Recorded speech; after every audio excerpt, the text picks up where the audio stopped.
When David was a young boy, he was a shepherd. He loved the long, lazy days in the field with his sheep and his dog. But what he longed to be was a soldier. His brothers were soldiers. They were soldiers in King Saul's army, and he wanted to be one too. Well, he was brave enough to be a soldier. Animals came into his field to steal his sheep. Once a bear, once a lion. He killed them both. God delivered him from their paws. But his father and his brothers told him, "You're too young to be a soldier. You're just a boy." But he wanted to be a soldier just like his brothers in King Saul's army, and he could at least pretend to be a soldier. So he would take his sling, put a rock in it. He would chase rabbits around the field, pretending he was driving out the Philistines. He would take sticks and fashion them into swords and pretend that he was sword fighting the Philistines. He imagined the rewards that King Saul would give him, the gold and the jewels. Oh, thank you and praise be to God.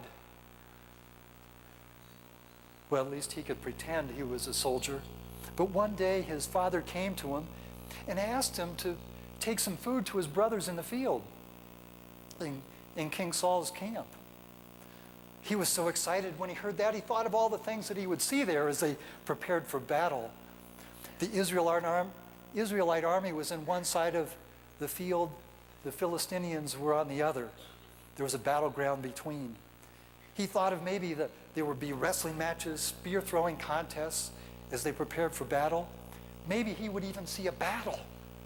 He was so excited, but when he got there was nothing. Men were wandering around aimlessly. Some were staring at the campfires.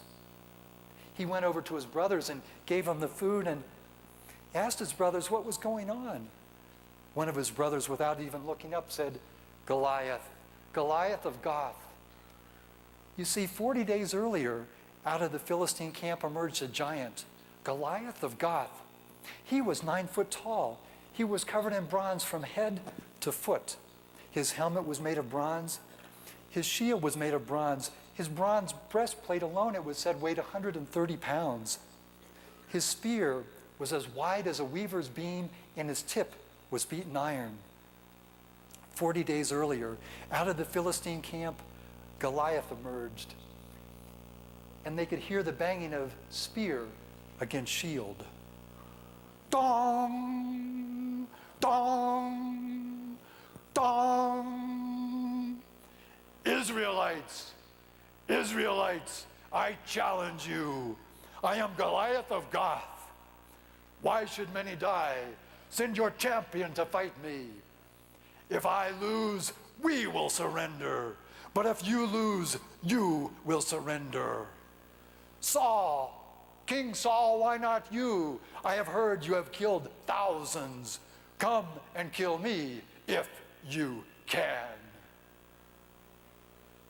Well, King Saul had never seen anyone so big before. He turned around and he went back into his tent. His men didn't blame him. They were frightened too. Not one among them volunteered to fight Goliath.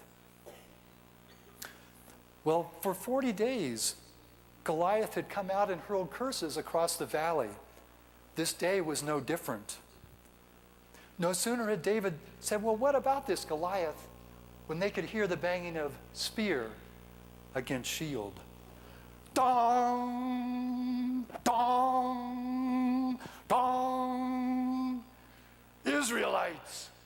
Israelites, are you all dogs? Women, will not one among you fight me? David said, "I'll fight him, I'm not afraid." One of David's brothers put his hand over his mouth to shut him up. He knocked it away, said, "I'll fight him. I'll fight him with the army of the living God." Well, David was about to say more, but he noticed that all eyes weren't looking at him, but were looking past him. He looked up, and there was King Saul glaring down at him. "How will you fight him? You're just a boy." "Saul, King Saul, animals came into my field to steal my sheep. Once a bear, once a lion. I killed them both. God delivered me from their paws. He will deliver me in this battle against Goliath." Well, it wasn't the words that David spoke that convinced Saul, but It was the look in his eye, for he knew that there was a holy fire there. He knew that God would indeed be with David that day. So he took off his helmet. He gave it to David. He gave David his sword. He said, take these. They have killed many Philistines. They will protect you. They will be with you now in your battle against Goliath. David started to leave, but then he turned around. He came back. He gave David back. He gave King Saul back his helmet. He gave him back his sword. He said, no, I can't use these. I must go as the boy I am, as a shepherd, and I will use these in my battle against Goliath. He took out of his pouch a sling and a few stones. Then he headed out across the field to meet Goliath. When Goliath saw David coming, he was very angry. What am I, a dog? Did you send a boy after me? Boy, I will rip your head from your body, and I will feed your flesh to the vultures and the jackals. David looked up at Goliath and he said, Goliath, though I wear no sword, I will cut your head from your body. I will use your sword, and I will feed your flesh to the vultures and the jackals. Then come, boy, come and meet your death. Well, David did come, but he didn't go straight. He darted this way and that. Goliath was trying to find him. Where are you? Fight, bug, where are you? David went behind a huge boulder. He took out his sling, put a rock in it, and came into Goliath's view. Goliath was running faster and faster towards him. Now you fight, Goliath. You come and meet your death. He took his sling and swung it around and around and around. Goliath was coming closer. He let it go, and like an arrow, it flew straight and true. And it hit Goliath right between the eyes. For a moment, you could see the look of bewilderment. And then Goliath toppled like a tree that had been cut. David came over. He took the sword, and he cut off Goliath's head. He then lifted that head to the Israelite camp. When they saw that, they gave a mighty cheer because they knew that God had indeed been with David and would be with them in their battle against the Philistines. That day, the Israelite army pushed the Philistines back to the gates of Gath and Acre.